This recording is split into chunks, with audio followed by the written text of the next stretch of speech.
নদিয়া রানাঘাটের মাটির তলায় জ্বালানির ভান্ডার নিয়ম মেনে খনন শুরু করতে আগ্রহী কেন্দ্র, জানালেন রানাঘাটের সাংসদ জগন্নাথ সরকার। রানাঘাটের মাটির নিচে জ্বালানির ভান্ডার রয়েছে, ওএনজিসি আগেই তা আবিষ্কার করেছে। রানাঘাটে সেই সংক্রান্ত অনুসন্ধানের কাজ শুরু করতে আগ্রহী কেন্দ্রীয় সরকার। এর জন্য পাইপলাইন বসানো থেকে শুরু করে প্রয়োজনীয় একাধিক পদক্ষেপ করা হচ্ছে।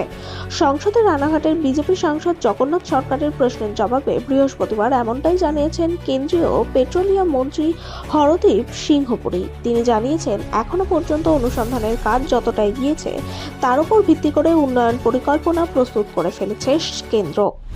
পরিবেশগত এবং অন্যান্য ছাড়পত্র সংগ্রহের কাজ চলছে। প্রসঙ্গত, রানাঘাটে খনিজ জ্বালানির অস্তিত্বের কথা জানা গিয়েছিল চলতি বছরের এপ্রিল মাসে। তারপর থেকে ৮ মাসে এই সংক্রান্ত কাজ কতটা এগিয়েছে, কেন্দ্র কি পদক্ষেপ করেছে, লোকসভায় মন্ত্রীর কাছে তা জানতে চেয়েছিলেন বিজেপি সাংসদ। সাংসদের প্রশ্নের জবাবে কেন্দ্রীয় মন্ত্রী জানিয়েছেন, 15 এপ্রিল রানাঘাটে খনিজ জ্বালানির অস্তিত্বের সন্ধান পাওয়া গিয়েছে।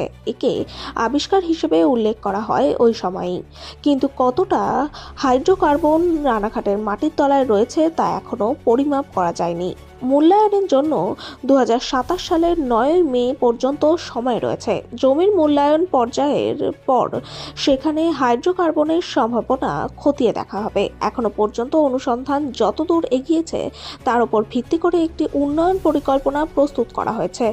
পাইপলাইন বসানো থেকে শুরু করে খনিজ উত্তোলনের জন্য পরিকাঠামোগত যা যা প্রয়োজন তার বন্দোবস্ত করা হচ্ছে। তবে রানাঘাটে খনিজের উত্তোলন শুরু হলে পরিবেশের ওপর তার কতটা প্রভাব পড়বে সে বিষয়ে একটি সমীক্ষা হবে।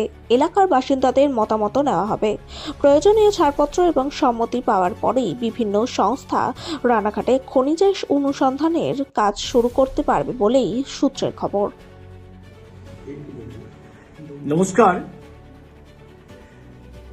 রানাঘাট পূর্বে এবং অশোকনগরে প্রাকৃতিক গ্যাস এবং তেলের যে অফুরন্ত ভান্ডার পাওয়া গেছে তা দিয়ে ভারতবর্ষের অর্থনীতি দুরন্ত গতিতে উঠতে পারে, তেমনি মধ্য এশিয়ার ওপর আরবের ওপর নির্ভরশীলতা কমবে।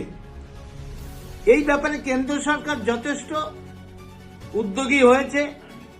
সংসদে আমার প্রশ্নের উত্তরে পেট্রোলিয়াম মন্ত্রী এটা জানিয়েছেন, কাজ চলছে। কিন্তু দীর্ঘদিন ধরে রাজ্য সরকারের তরফ থেকে যে সহযোগিতাটা মেলা প্রয়োজন সেইভাবে সহযোগিতা মিলছে না, সেই জন্য কাজের গতি খুব দ্রুত হচ্ছে না। আমার মনে হয় কি এর পেছনে ষড়যন্ত্র আছে। মমতা ব্যানার্জি কি দেশের উন্নতি হোক, বাংলার উন্নতি হোক এটা চায় না, বা আরবের ওপর থেকে নির্ভরশীলতা কমুক এটা বোধহয় চাইছে না। সেই কারণে তার পক্ষ থেকে যতটা সহযোগিতা প্রয়োজন আমরা দেখতে পাচ্ছি না। তাই তাদের প্রতি অনুরোধ যে ভারতবর্ষকে আর্থিক স্বনির্ভরতার জন্য, রানাঘাটের মানুষের উন্নয়নের জন্য, কাজের ক্ষেত্র প্রসারিত করার জন্য এবং অশোকনগরের 2টি প্রকল্প যাতে তিনি সহযোগিতা করেন, এই ব্যাপারে তার কাছে অনুরোধ রইল।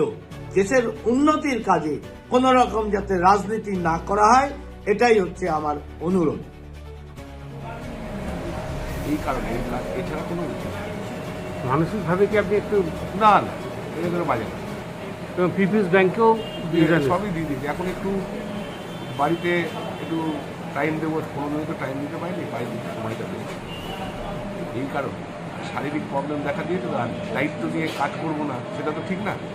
এতদিন তো দায়িত্ব নিয়ে কাজ করলাম, অনেক ছেলেপেলেরা আছে জীবন আর বয়স 5 বছর আছে আমার চাকরি করলাম, তো দায়িত্ব পালন করলাম।